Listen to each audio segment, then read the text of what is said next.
What really happened to Lehman Brothers? Wrong investments? Bad management? Or was the system built to collapse from the start? Think about it. Just one weekend. A 158-year-old financial empire gone overnight. That morning, on September 15th, 2008, the world woke up to a new reality. Lehman Brothers no longer existed. America's fourth largest investment bank, with $600 billion in assets. But $619 billion in debt had filed for bankruptcy. And within hours, the global markets suffered a heart attack. The Dow Jones fell 500 points, credit markets froze, and a housing crisis in America turned into a worldwide disaster. But don't be fooled, this wasn't a surprise. It wasn't a black swan. It was the inevitable outcome of a system built on greed. Profits were privatized. Risks were socialized. And reality became optional. Part 1. The Rise of an Empire. The story of Lehman Brothers begins in 1850. Three brothers, Henry, Emmanuel, and Mayer Lehman, immigrants from Germany, opened a small shop in Alabama. At first, they sold cotton. But soon they realized something. The real money wasn't in selling cotton, it was in financing it. They began lending to farmers, brokering for merchants, and building links with Europe. From cotton to railroads, from steel to retail, Lehman kept growing.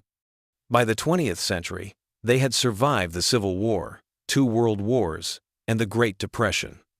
They became financiers of modern America. Stable, respected, reliable, until the 1,980 seconds. Part 2. The Age of Greed.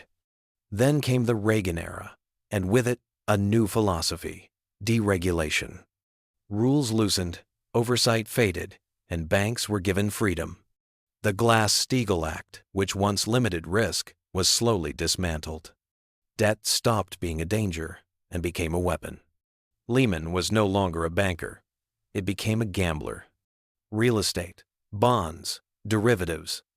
In short, the era of money for the sake of money had begun. And by the 2000s, this system reached its peak with mortgage-backed securities. Thousands of home loans bundled into one package, stamped as a safe investment and sold around the world. They had turned debt into gold. Except the gold was fake. Part 3. The Illusion of Wealth. Banks stopped asking, "Do you have income?" Now they only asked, "Can you sign?" Your job, your salary, none of it mattered. Because those loans would be sold almost immediately. And credit rating agencies would label the garbage AAA. The result? A massive financial pyramid, with Lehman Brothers sitting right at the top.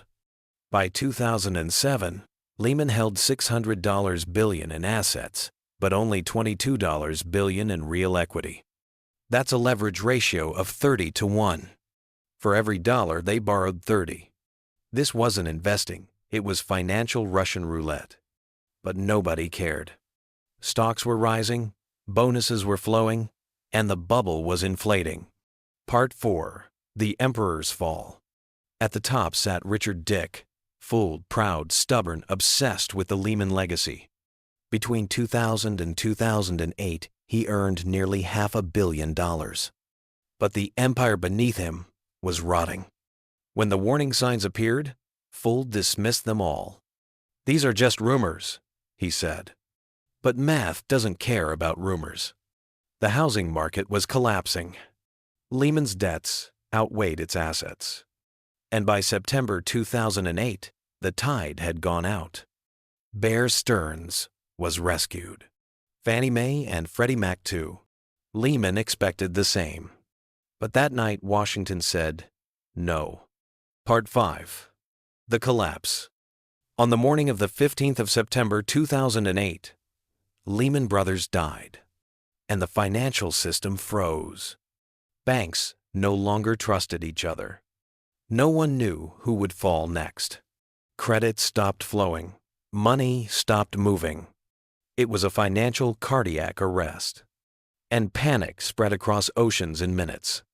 From Tokyo to London, Frankfurt to New York, everyone was staring at the same screens. Red numbers, falling graphs, silence. Part 6. Rescue or Selection. When Lehman fell, the system broke. But right after, the government made a choice. They didn't save Lehman, they saved everyone else. $182 billion. Goldman Sachs, Morgan Stanley, Citigroup, Bank of America, all received billions in bailout funds. Lehman's employees lost everything. The others were rescued. Because it wasn't about principles. It was about connections. Lehman didn't have the right friends. Goldman did. Part 7. Who paid the price? The result? Trillions of dollars vanished. Over 10 million Americans lost their homes. Millions lost their jobs. But the people responsible? None faced real punishment. Part 8. The rescue that wasn't. The government launched the TARP program, $700 billion. The Federal Reserve quietly printed $16 trillion. But the money didn't go to the people. It went to the banks. They said they saved the system. But in truth, they only saved themselves. And a new era began. Interest rates hit zero. Trillions were printed.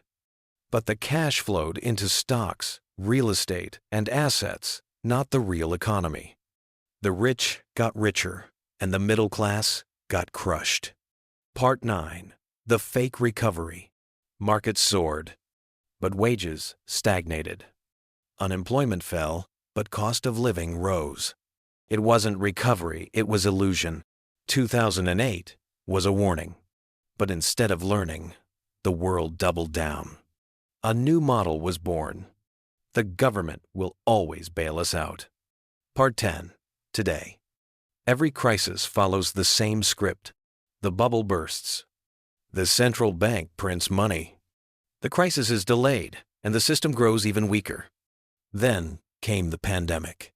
Trillions more were printed. And this time, everyone saw the truth. The real economy doesn't matter. Only those deemed too big to fail do. Final.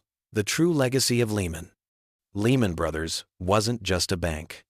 It was a turning point. That day, the masks fell. We saw how free the free market really was. The system survives today, but artificially, held together by debt, faith, and illusion. And the most fragile part now isn't the banks. It's trust. Because money is nothing more than a promise, a belief. And once that belief breaks, no bailout can fix it. Lehman's fall wasn't an end. It was a beginning. The moment the system began believing its own lies. We still live inside that system. But history keeps reminding us. Every rescue lays the foundation for the next collapse. If this story gave you a new perspective, subscribe. Because history doesn't just tell us about the past. It whispers about the future. 2008 was when Lehman fell. But the system still plays the same game. Only this time, you don't have to just watch. You can understand. Subscribe because when the next crisis begins, you'll want to be ready.